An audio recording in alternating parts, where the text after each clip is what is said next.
Alors, tu rentres chez toi tôt, à 19 heures en hiver, et tu te rappelles que t'as, bon, il a l'air fatigué en tout cas, de quoi il va nous parler? De quoi il va nous parler? 4, 4, 3, 4 à rattraper.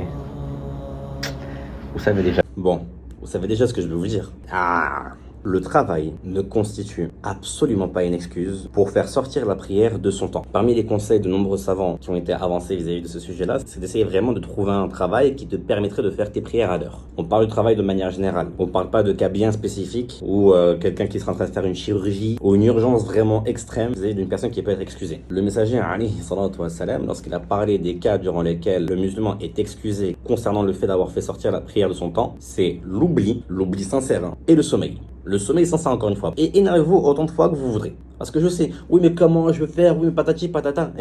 Le musulman, il vit sa vie au rythme de la prière. Ça, c'est la règle de base. Celui qui n'est pas content avec ça, qui s'énerve. Avant la bataille des coalisés, le messager, alayhi salatu wa salam, ainsi que les compagnons, ils ont dû creuser des tranchées et ils ont été contraints à un moment donné, à cause d'une attaque des mécréants en face, de malheureusement louper la prière de la Asr dans son temps. Le messager, alayhi salatu wa salam, il avait dit: malheur à eux concernant ces mécréants du fait qu'ils n'aient pas pu faire la prière de la Asr dans son temps, et il avait souhaité que leur demeure ainsi que leur tombe soient remplies de feu. Il était extrêmement énervé. Alors que là, c'était une situation d'urgence. Qu'en est-il de celui qui rattrape Dhuhr, l'Asr, le Maghrib, après l'heure de l'Isha?